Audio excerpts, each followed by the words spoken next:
service, and I think it's very evident to me, certainly, and I think others up here, the passion that you continue to bring to the HRAC. Thank you. So I'm going to go a little off script here, and maybe hear in your words, why is it important that cities actively, and I use the word actively deliberately here, actively work to preserve its historic resources? And second to that, how much effort should a city or a community go into preserving, say, a historic resource or a set of resources, if that conflicts with, say, some of the progressive kind of motions or attitudes that are happening in a community? So where there's a natural conflict that could occur. Okay, so the first part was why should we be active? Yeah, why is it important, and how much effort should we put into it? Yeah, well, I think it's important to be active because our historic resources can define the community. Before the 1970s, this community and communities throughout the nation, quite frankly, lost a lot. And around that time period, when I first got involved in historic preservation, there was an awakening about the importance of historic resources. So I think it's part of who we are as a community. Both, and I think the architecture of some of these buildings is quite outstanding. And if not the architecture, what may have taken place historically in some buildings. It doesn't necessarily have to be architecturally outstanding to be an historic resource. It could be what occurred at a particular site. I don't think there has to be a conflict in terms of the community progressing in its historic resources. And I think I remember Commissioner Radcliffe asked me the last time, maybe 2 times before, maybe 3 times before, no, it has to be 2 times before, about how I felt about the downtown precise plan and whether or not it was sufficient in protecting historic resources. And my answer was yes. And I continue to feel that way as long as things stay as they are in the plan. And so I think both can coexist. And it is about balance. But I think this community has figured it out. Thank you very much. Thank you. Mr. Bandano. Ken, I hope to see you up here for many, many more years to come.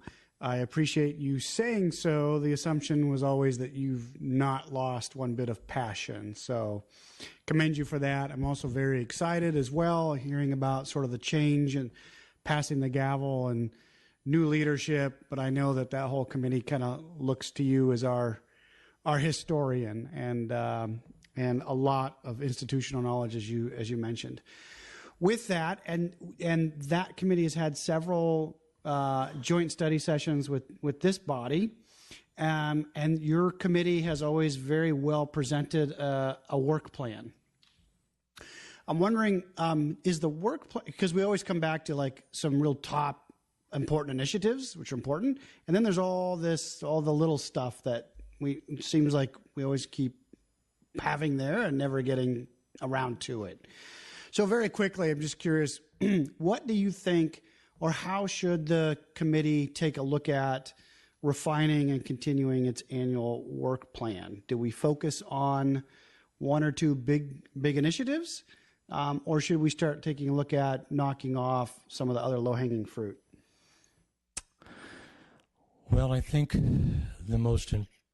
of course, what also plays into this is of course, the staff time and other city priorities, and that's always an issue, whether it's been the current staff or in previous years. But I think the most important thing, there are 2 issues that have been out there for quite some time, and I think one of the most critical ones is to have the west side. We've done a lot of investigative research on historic resources east of El Camino, but very little, with the exception of a few structures here and there.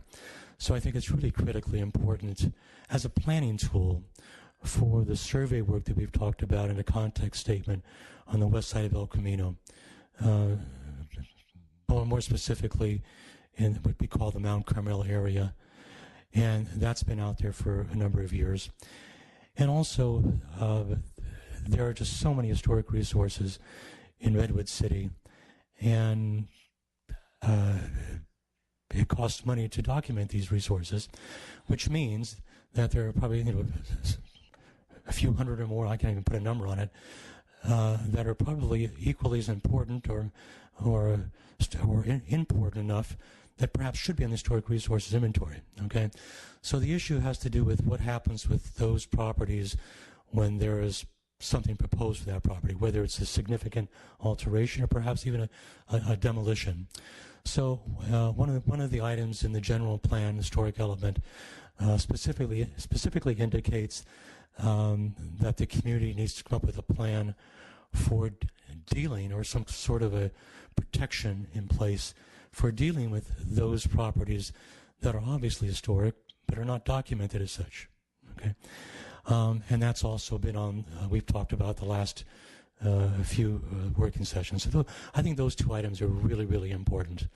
And some of the other items that are smaller items, I expect that, based on staff time and priorities, those will get knocked off eventually. Guerrero. Thank you. Mr. Rondelli, thank you for your service. I'm sure, as you know, a lot of us consider you a very valuable asset to this committee. I truly enjoyed the historic tour that you did this summer, maybe a couple of months ago for the 150th anniversary. Okay. I just felt you had so much knowledge. And so I'm kind of wondering, I have a two-part question. How is it that we can pass that knowledge on down so that someone can give these tours in 50, 60 years from now? That's an excellent question. And then the other part is, do you have any ideas of what can be done for HRC to kind of build a pipeline? To build a what? A pipeline for HRC. Okay. Getting back to there's two things that I've been heavily involved in. Of course, I do the walking tours twice a year during National Historic Preservation Month and during the Victorian Days program where they do countywide tours. And you're right. I mean, I've reapplied this time. I hope to get reappointed, but it's going to come to an end, and one way or another, right? and I have, of course, encouraged my fellow committee members that I'd be more than happy to sit with them and turn over my notes and work with them so they would be able to conduct the walking tours. And I think that'll resonate. Other committee members, of course, have come on the tour, so I think that'll happen eventually. I was looking for a volunteer for the August one, but it looks like I'm still doing that one. And I enjoy doing them. There's no question about that, but there has to be, you have to pass this along. What I'm mostly concerned about is the school tours that we do for the new commission. You may not be aware that we do, for all 7th grade students in the Redwood City School District, we have a historic tours program during National Historic Preservation Month where students tour the Lathrop House, the Old County Courthouse, and the Fox Theater, and we feed them lunch. It takes months of planning. I can't tell you how many hours it takes to do this, and the coordination, all these different groups. That's going to be more difficult to find somebody to take that on, and that's the one I'm mostly concerned about because we've done it for 21 years. Okay, so I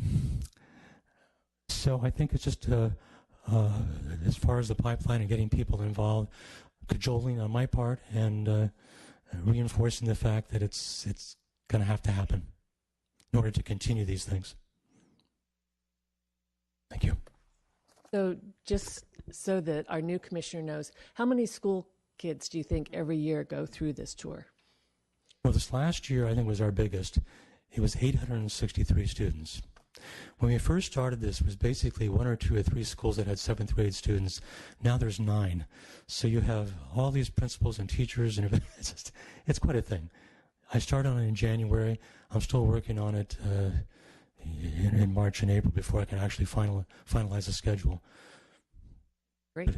But it's typically 700, 800. It's significant.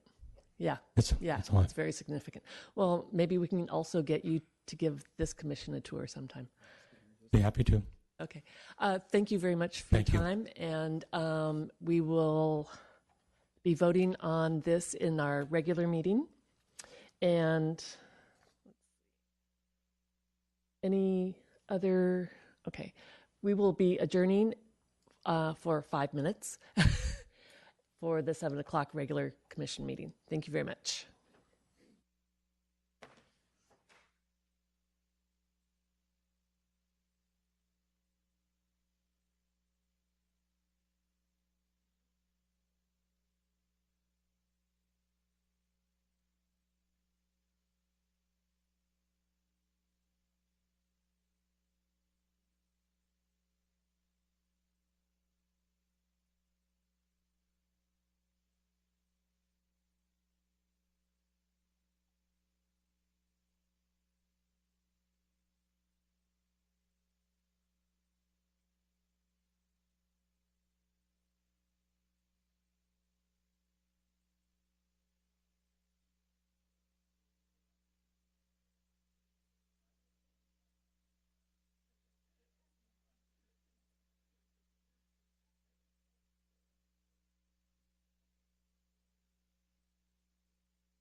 Good evening. I'd like to welcome you to the Planning Commission, July 18th, 2017.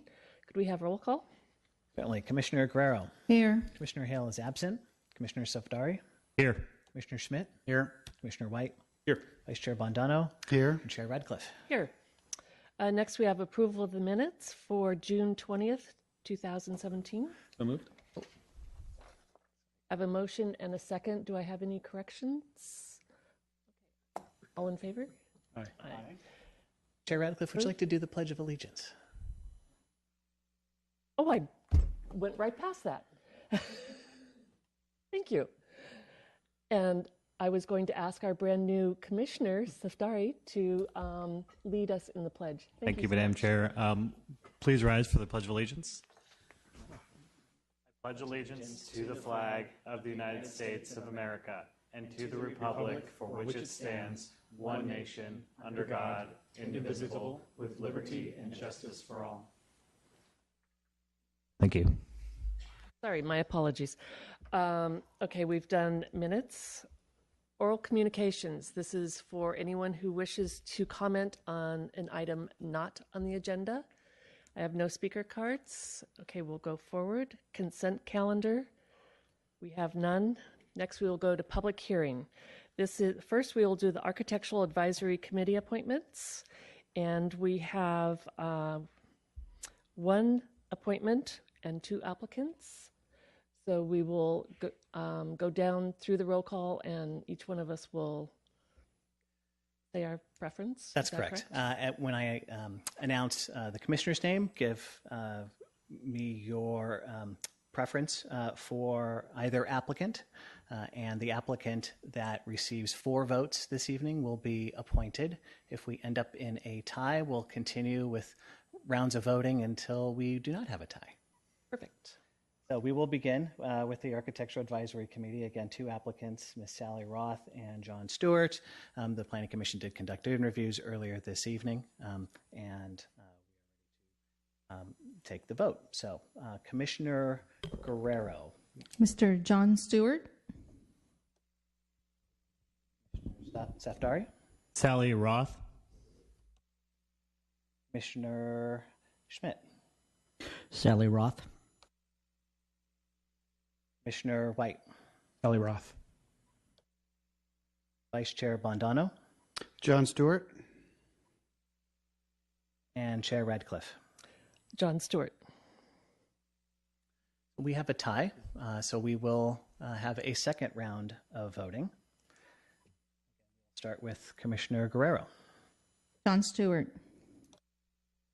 Sally Roth. Commissioner Schmidt. Sally Roth. Commissioner White. John Stewart. Vice Chair Bondano. John Stewart. And Chair Radcliffe. John Stewart. Second round of voting. John Stewart has received 4 votes and Sally Roth 3 votes. So John Stewart is appointed to the Architectural Advisory Committee. Welcome. Thank you. Next, we will go on to Historic Resources Advisory Committee. We have 2 open seats and 1 applicant. That's right. And as before, the Planning Commission conducted interviews earlier this evening and is now prepared to make the selection for one of the open seats. And I'll begin with Commissioner Guerrero. Mr. Rolandelli. Commissioner Safdari. Ken Rolandelli. Commissioner Schmidt. Ken Rolandelli. Commissioner White. Ken Rolandelli. Chair Bondano. Ken Rolandelli. Chair Radcliffe. Ken Rolandelli. Ken Rolandelli receives 6 votes, and he is reappointed to the Historic Resource Advisory Committee. Great. Thank you, and that Thank you. concludes the voting Welcome. for tonight. Thank you so much. Madam Chair? Yes. Actually, because there's still an open spot, can staff comment on the recruiting process to try and fill the other seat? Yes, we actually extended the previous recruiting process to allow additional time to find applicants for the HRAC. With that extended time, we still received only the 1 applicant for one of the open seats. That leaves 1 seat open. the HRC can operate as a quorum with 4 members. Certainly, we do want 5, and so the city clerk's office will reopen the recruitment process for that open seat, and that will likely happen within the next month or so. And then we will probably do a coordinated effort to reach out to community members who encourage them to apply for that position. And will the city clerk also reach out to people who have previously, even maybe not necessarily that particular commission, but applicants to other commissions? Yes, I think that's a great idea. Again, for folks who have expressed interest and applied to the city's various boards and commissions, who may not have been appointed, encourage them to continue to seek those positions and remain engaged with the city. Great, thanks. Okay, next we will go on to item C, request by Stanford Healthcare for a planned community permit amendment, PD 2017-001, to allow off-hours construction and to remove a condition relating to the elevator requirements for a 3-story, 216,254 square foot parking garage and exterior improvements at 420 to 450 Broadway. Commissioner Guerrero? Yes, as I mentioned to staff, I will be recusing myself from this item number 6C due to a potential conflict of interest with my employer, Swinnerton. Until greater clarity is provided by FPPC, I will be recusing myself. Thank you, Commissioner.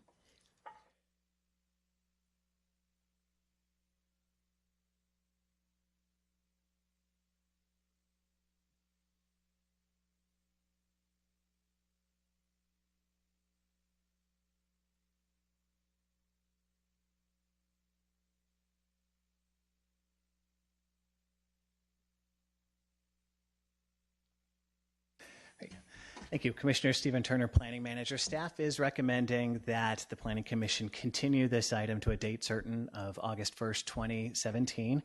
Prior to the meeting, it was discovered that there was a noticing error and not all of the affected property owners or residents were properly notified for this project. So we decided that it was in the best interest to continue the item to the next regular meeting of the Planning Commission, which would be August 1st, and at that time the item would be heard in full.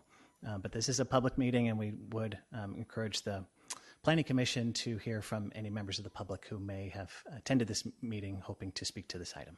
Perfect, thank you. At this point, I do not have any speakers cards. I can tell I have a speaker, though. You can fill one out later there at the back table. But if you'd like to take your place at the podium and... Madam Chair, would we need to open up the public hearing? We do need to open up the public. I would make a motion to do that.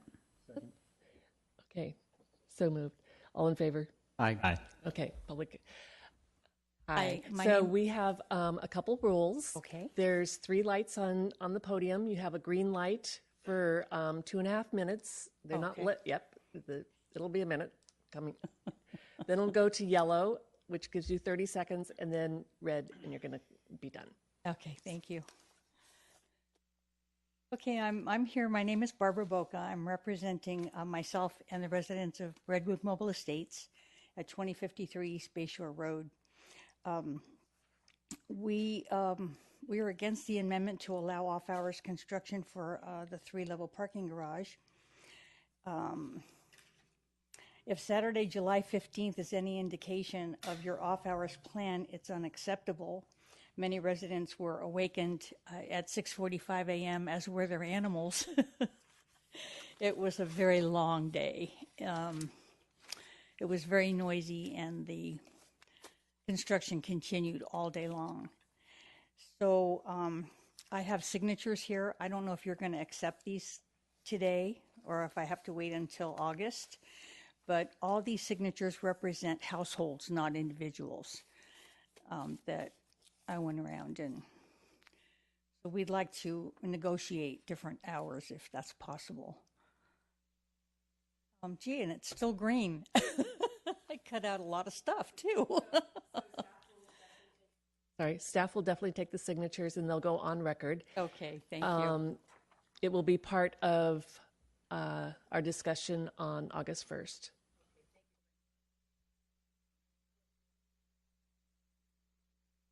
Actually, you do not have to come back because you are now in the record, so.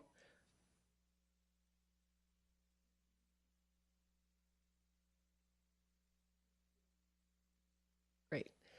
So do I have any other speakers on the Stanford healthcare issue? Move to close the public hearing. Second.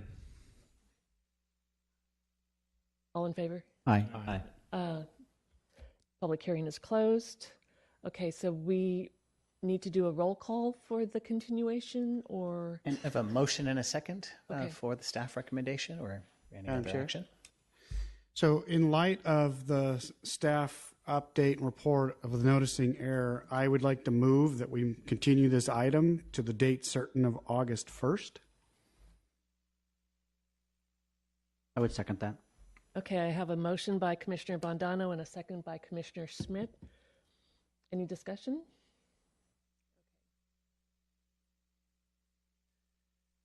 Commissioner Safdari, Yes. Schmidt, Yes. Commissioner White, Yes. Vice Chair Bondano, Yes. Chair Redcliffe. Yes. Motion carries. Okay, so this will be moved to August 1st, and your comments will be in the record at that meeting. Thank you. Okay, next we will go on to the 1548 Maple Street Project Environmental Review Scoping Session. I want to remind people that this is a scoping session to do an environmental impact report. We are not making any decision tonight. This is a fact-finding endeavor. So you want to make sure that anything that you have of concern will be in the document that is eventually presented to us as the environmental impact report. I believe we have a staff presentation by Planner Costa Sanders. Yes, thank you. Good evening, commissioners, members of the public. Purpose of this evening's meeting is to conduct the scoping session for the EIR for the project at 1548 Maple Street. The city issued the notice of preparation and the announcement of this meeting on July 6th of this year. Comments may be received through August 7th, so we have a 30-day scoping timeline to receive those comments. Just a bit of background, as you're well aware, the Inner Harbor specific plan work has been suspended indefinitely, and the Strada Investment Group submitted an application to develop 1548 Maple Street. Their project involves 131 townhome units with open space, circulation, parking, infrastructure, as well as some grading improvements. The project does include improvements to the Bay Trail and extension of Bloomquist from Maple Street to Maple Street. Just to orient you a bit, the site is accessed by Maple Street east of Highway 101. The site's adjacent to Redwood Creek and the existing Docktown Marina. The site is currently developed with paved parking, maintenance and storage buildings, as well as the Peninsula Yacht Club. The site provides the land side access to the Docktown Marina residents. The project has been designed so that it can coexist with the Docktown Marina. The surface parking is currently used for automobile dealership inventory storage. The site is also adjacent to the county-operated shelter, the city's police department building, as well as city-owned property, and is across the street from the One Marina residential development, across the creek, not street. This is the proposed site plan. Great. So this is improving the Bay Trail along the entire length of the development site. And then the applicant proposes 131 townhomes within smaller buildings, and those are proposed at 3 stories. The applicant has agreed to construct Bloomquist from Maple to Maple Street. And as also a part of the project is a land swap request so that the developer would grant or dedicate to the city land in this location for the future Bloomquist extension in exchange for a section of Maple Street at this location where it would be included as part of the development. And the applicant would also improve this section of Maple Street with on-street public parking. We're also in discussions with the applicant to construct Bloomquist from Maple Street to Redwood Creek. And this extension will be evaluated in the EIR as a project variant. We want to make sure that if discussions are successful, that we've cleared that environmental analysis. The timing of the improvements really depend on some ongoing discussions with the county because of the portion of Bloomquist right along the county property at this location here. Give you a quick look at the designs. Proposed, as I indicated, 3-story townhome units with some nice landscape improvements, and they're really oriented towards the waterfront environment. The current zoning for the site is title plain with a general plan designation of mixed-use waterfront neighborhood. As the title plain designation does not permit residential uses, the applicant is requesting a new mixed-use waterfront neighborhood zoning district, and that would be consistent with the general plan designation. So staff is currently working on drafting that new zoning district. Then I'll have Teresa Wallace, project manager for LSA, give you a brief overview of CEQA process. Good evening. So I'm just going to give a quick overview. The California Environmental Quality Act, or CEQA, requires that lead agencies or agencies that are approving projects identify environmental impacts associated with the proposed projects and then either avoid or mitigate these impacts. The CEQA analysis of a project typically takes the form of either an initial study leading to a declaration that no negative impacts would occur, and that's called either a negative declaration or a mitigated negative declaration, or a preparation of an environmental impact report, or an EIR. So given the size and scope of the proposed project, the city will be preparing an EIR supported with an initial study.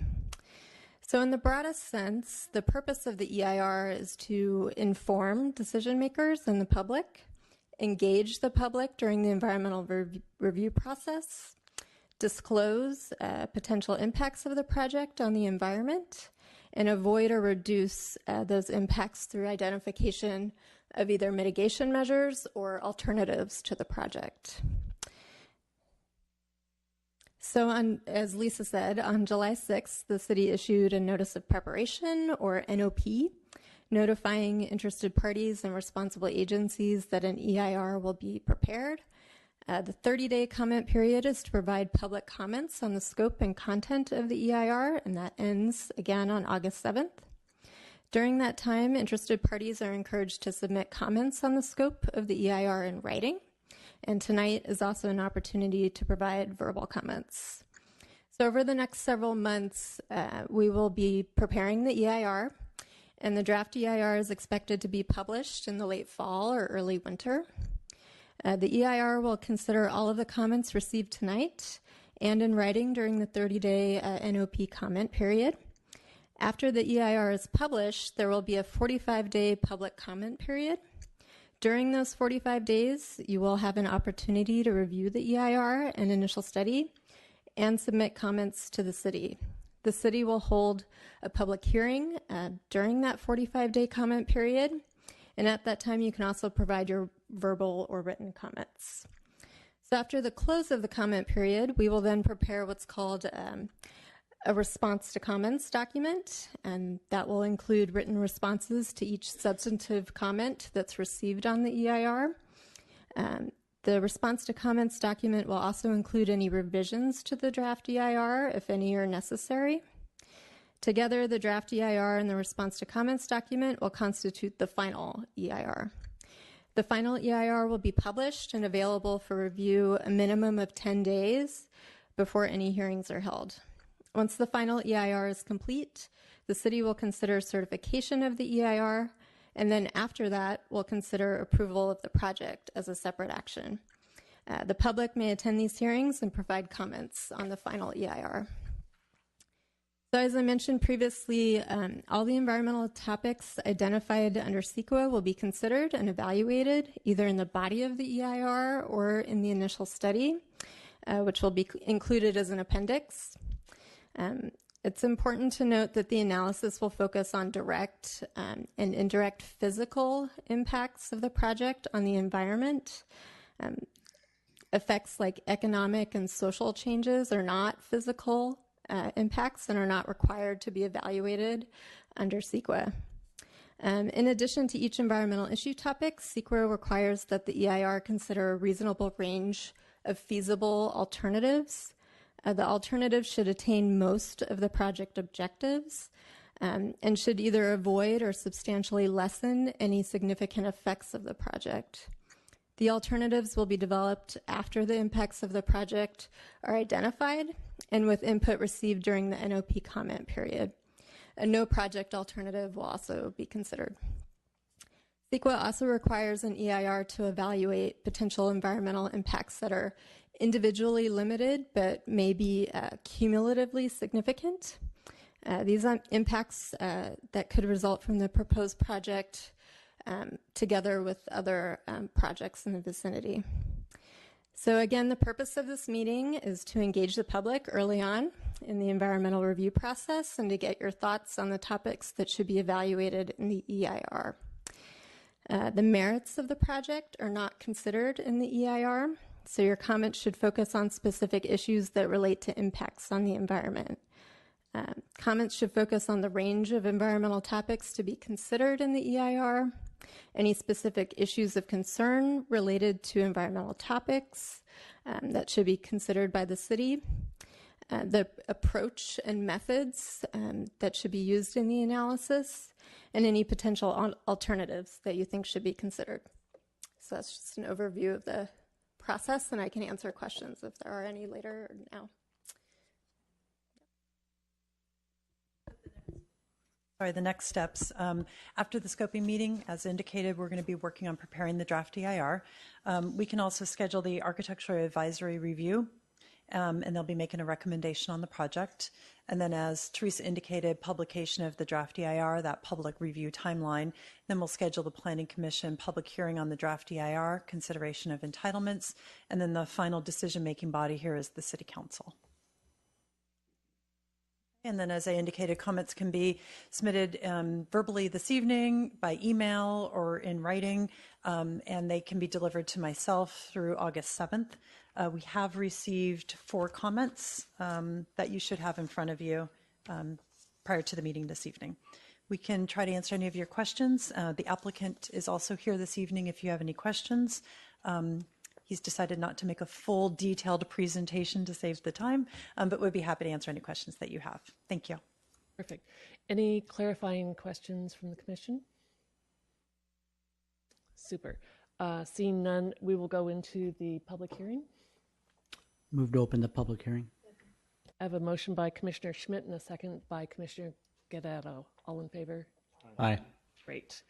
At this moment, I do not have any speakers cards, but I have a feeling they're coming. Have you filled out a speaker's card? I'll take it.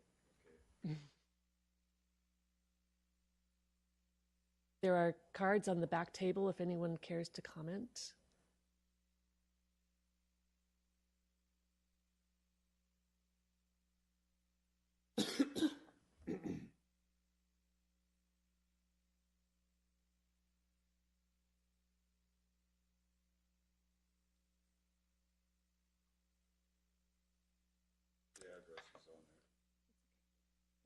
And I'll let you be our first speaker. Chris Whitler.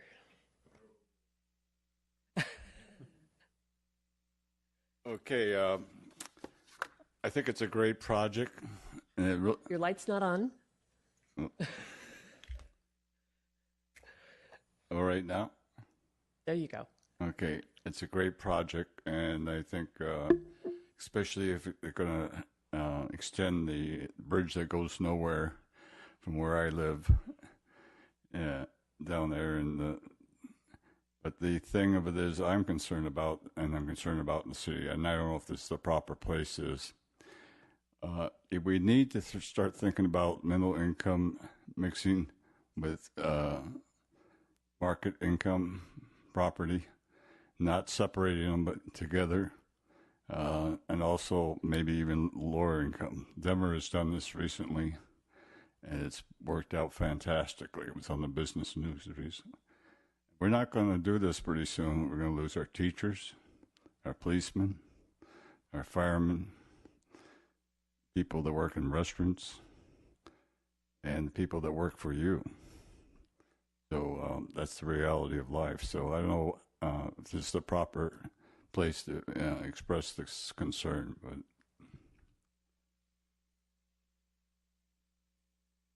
that's all I have to say. Okay. Thank you so much for your comments. We have Bella Chu.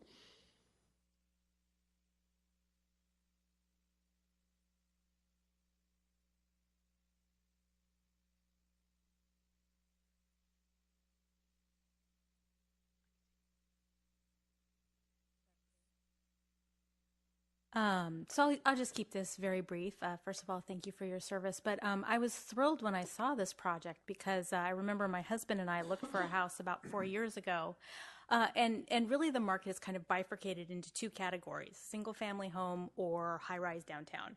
And there's a missing middle. And it's thrilling to see the option of, you know, a 3-story townhome potentially become available. I know that there are a lot of people who don't necessarily want a big yard. And, you know, I think we need a range of options so that all incomes and all lifestyles can find a home in Redwood City. So I hope that the review goes well, and I'm just excited to see this as a potential possibility. Thank you. And Lise Hassenlover?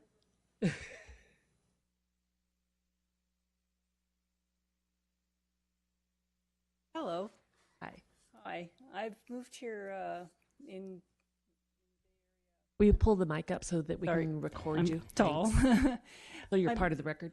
Yeah, I moved here in the Bay Area, and I also understand about 20 years ago, and I understand the demand for housing. My concerns for this development is that it appears to be very close to the bay, and for the environmental impact, I would like to have a review of possible flooding from either sea level rise or if there's a heavy rain shower here. It's right beside Redwood Creek, I believe. I just want to make sure that that was looked into to make sure that, you know, it's not going to flood the whole place out. I don't know if there's underground parking. I don't think there is. I didn't see anything. So that's my main concern with that area, especially with the recent lawsuit that's been San Mateo County has done against oil companies relating to climate change and possible flooding in this area. Thanks. That's it. Bye. Great. Thank you. I have no other speaker cards. Great. Motion to close the meeting. Move to close the public hearing. I have a motion by Commissioner White and a second by Commissioner Guerrero. All in favor? Aye. Great. Public hearing is closed. Okay, now we can take comments from commissioners. Commissioner Saftari. Just had a first question. In looking at the scope of the EIR, I see a certain number of categories are excluded, including housing and including public services, housing, and a few other categories. Just want to get clarification from staff around how that determination was made in terms of what we are looking at. So there are a number of topics that are planned to be excluded from the EIR analysis itself, but they will be addressed in the initial study. And so just our preliminary overview and analysis, considering the project, its location, the Inner Harbor specific plan, and the impacts that would have resulted with that project, and looking at all the background materials, we determined that public services that topic is not likely to rise to the level of a significant impact. And so it will be addressed in the initial study. And there will be a full analysis of impacts to public services. Just at this time, we don't anticipate that there will be a significant impact. And so we thought it was appropriate to put in the initial study. Thank you. And Chair Radcliffe, I might add that during that initial study process, or the outcome of that process, if it's found that the project could have a substantial impact on any one of those topics, then that would be included in the EIR. It's just at this time we don't expect certain of those topics to rise to that level. Yeah, one other question. Just for the sake of for the public record, I know you mentioned that in this case the determination will ultimately be made by the city council rather than the planning commission. Could you just provide a little bit of context on on what basis, in this case, the decision will be made by the city council? Sure. I can respond to that. Thank you. So this project does require a zoning map amendment, and that is the final decision-making body would be the city council. And so when that's the situation, they also are the final decision-making body on the environmental document. Okay, thanks for that clarity. Sure. Great, thank you. Want to get it out? Yes, my turn. Thank you for the presentation. I'm going to agree with one of the speakers about maybe studying, having a study of some of low-income housing within the project. I also would like to get a little more from you about the project alternatives and how they'll be identified. In the report, we always have the no project alternative, and then it says project alternatives. Well, I'm assuming that there'll be a, bigger than, smaller than alternatives, or how will they be identified? Well, as I mentioned, the alternatives will be developed and identified after we identify potential impacts of the project. The purpose of the alternatives analysis is to try to avoid or reduce impacts that are identified. So we haven't quite gotten there yet. It's likely that if there are impacts associated with, the density of the project or something like that, that we would look at a reduced size alternative. We just haven't gotten to that point yet. But if there are alternatives that you'd like to see, now is definitely a time to comment and let us know so that we can consider that. Well, definitely the reduced size alternative.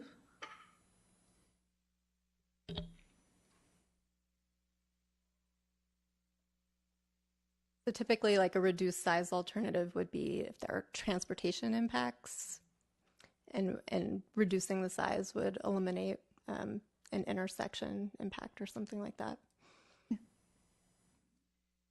And then I wanted to ask about the water tank, and I know that's in the project. It's within the plan, but it talks about removing the water tank, and I'd like to see, and I'll have it studied so that the water tank can remain where it is.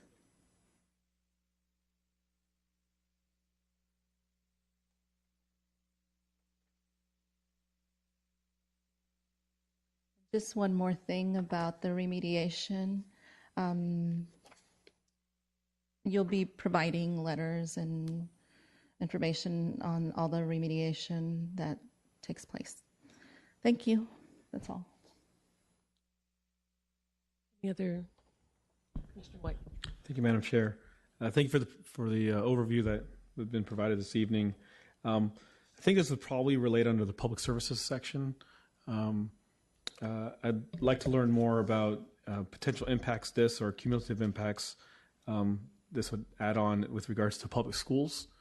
I know it's not particularly called out, but I think this area is served by Taft School, which is quite a bit distance away, and I'm interested in how that impacts traffic and circulation, as well as that school in particular from a population.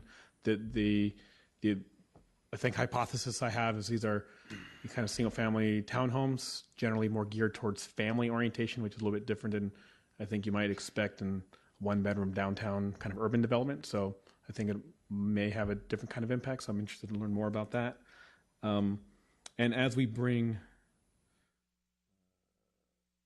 and I guess this would also fall under public services specific to public open space. So I know we have this.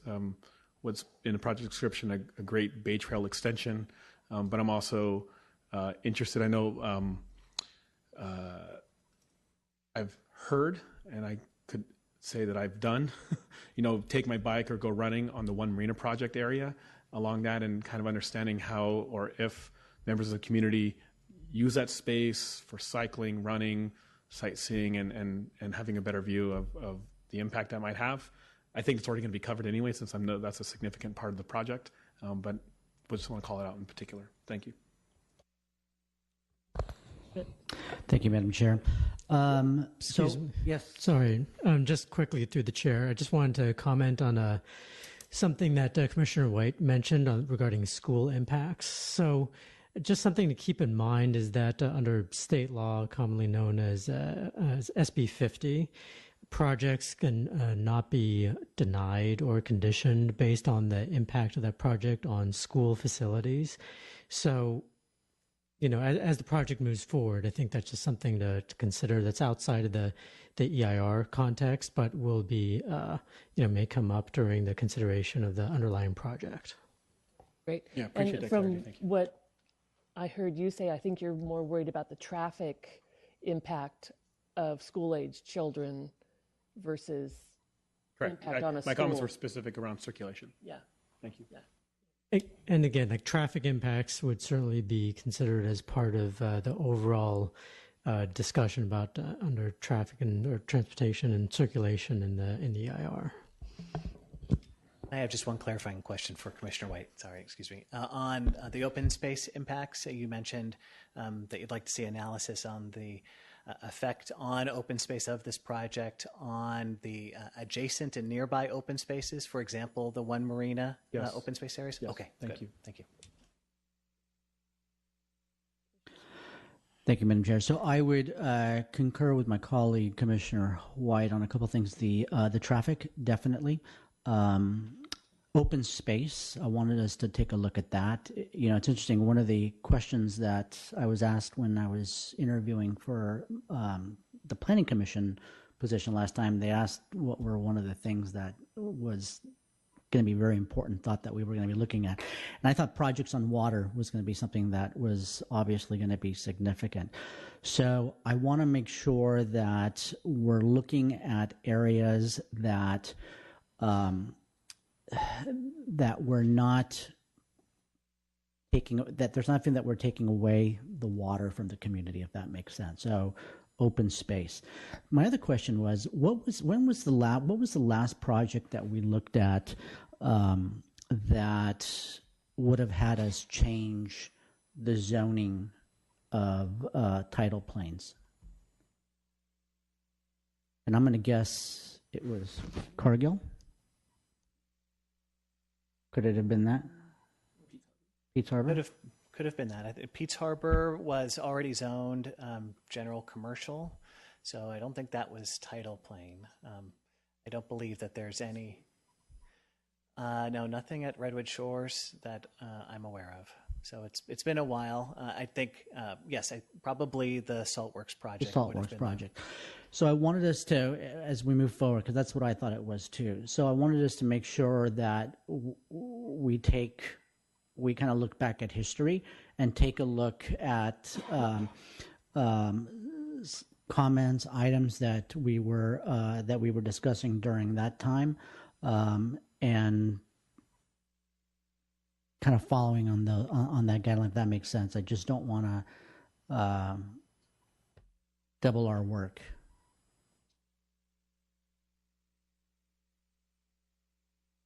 That's it for right now.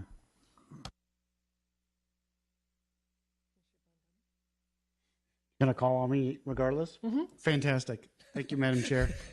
No, I'm very comfortable kind of with the initial determination. I know that that's the point. We're starting a study process. I do appreciate the speaker, and so I will underscore the comments about water, flooding, flooding from the creek, from potential sea level rise, all those components, and just the site itself. So I know that stuff is very much typically all part of the study and analysis. So I'll just concur with the speaker, and thank you for bringing that up as well. Thank you. Thank you. We have in this project 131 units, 3-story for sale townhomes. Will this, and they're at market rate right now, but will this project pay impact fees? Yes, the project will pay housing impact fees as well as a number of other impact fees that the city has. Okay, thank you. I guess it's my turn. I'd like us to look at the history of the tank. I don't know if this is true, but I heard that that may not be its original spot. So I think that's really important when we look at the tank, whether that's its original location, because they do mention moving it. So I just want to make sure we're honoring our history here. I'm sure we're going to be going into recycled water in our purple pipes, how that's going to be dealt with. The area that is next to the police station right now is a dedicated wetlands. So we are looking at impacting that with the extension of Bloomquist. So I'd like to see how that's going to be developed or dealt with, I should say. Of course, sea level rise, and one of the subcategories of sea level rise is twice a year we have king tides out there, and those king tides are quite huge. I've seen Maple Street flooded. So how are we going to deal with that? And also, this is quite a used bike route. So not only do we have the weekend bikers, but this is a commute to work bike route. And I see hundreds of bicyclists going down Maple Street every morning. So how is that going to be dealt with? That is everything on my list. Okay. Does that give staff enough? Oh, sorry.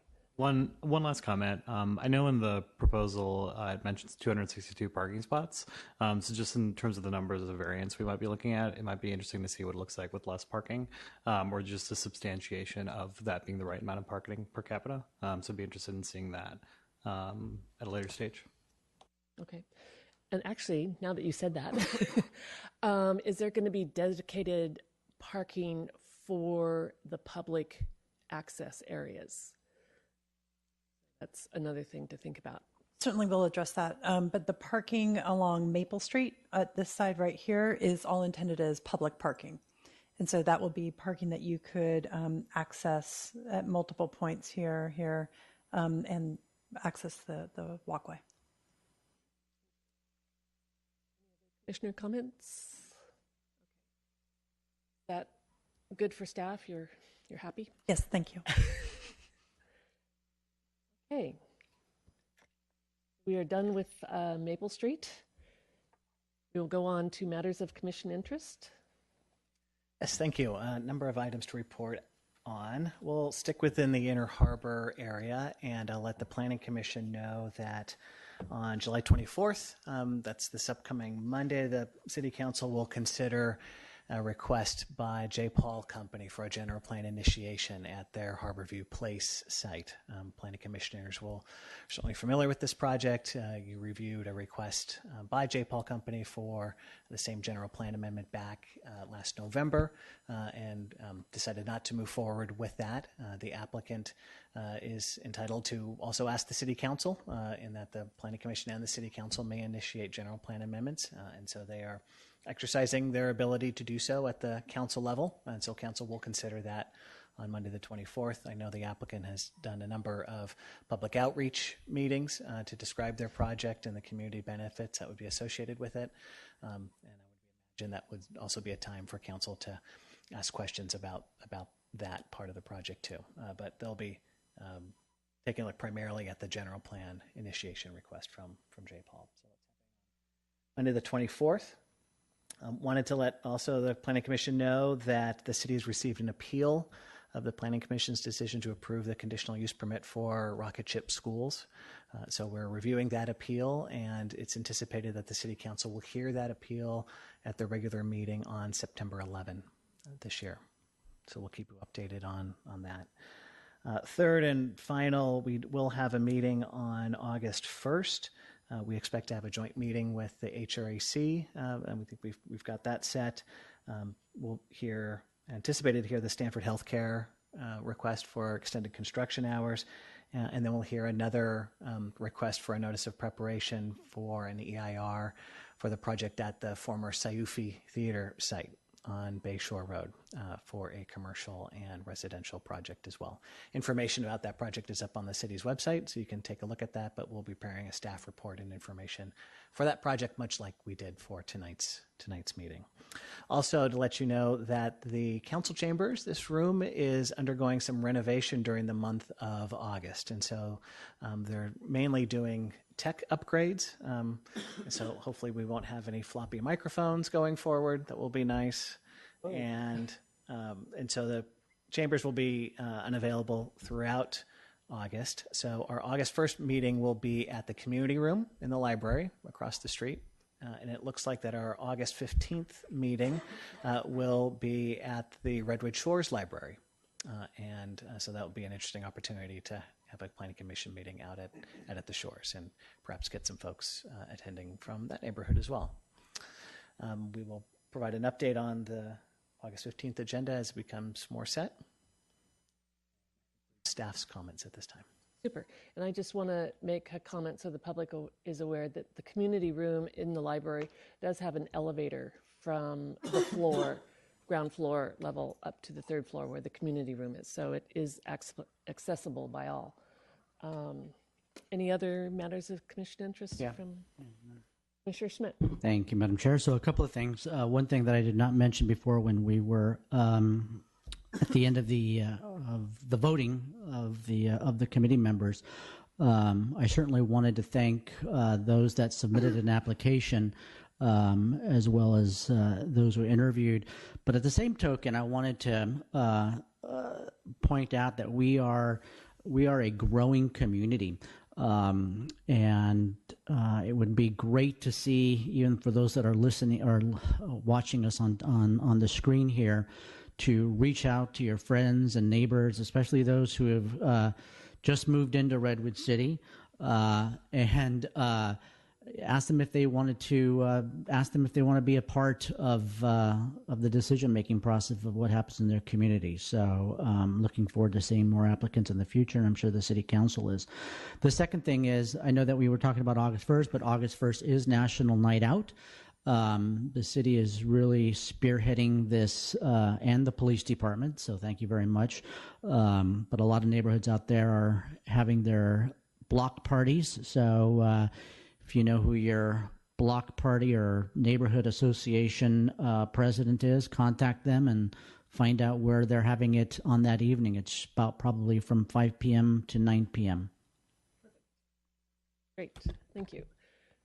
Commissioner Bondano.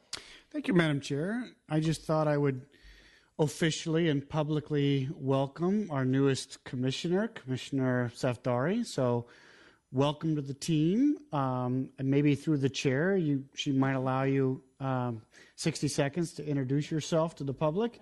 But welcome, and I definitely look forward to working with you. So glad you could join us. Thank you, Commissioner Bondano. I think you've already been working with them to your benefit. And so if you would like to take a minute and introduce yourself to everyone. Thank you so much, Madam Chair and Vice Chair Bondano. My name is Mohammed Safdari. Really excited to serve the community in this capacity and really honored to have the opportunity to do so. Want to acknowledge everyone on the Planning Commission, Mr. Turner and the staff, and many people in the community who've helped me get up to speed as I began serving this responsibility. As Mr. Schmidt alluded to, I'm a newer resident to the community. Been here for about 2 years now as a renter, so hope to bring an additional perspective, an additional voice to some of the deliberations that we're having here to best serve the interests of the community and the applicants and everyone else who is coming before the Planning Commission. So thank you so much, and look forward to working with all of you. And I believe this is not the first body that you've been serving on. I mean, you have already been volunteering on...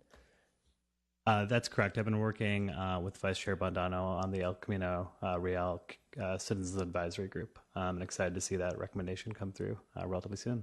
Perfect. Great. Thank you so much, and welcome. Bondano.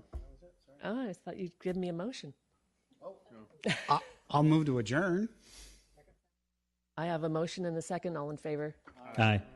Meeting adjourned. Thank you, everyone. Good night.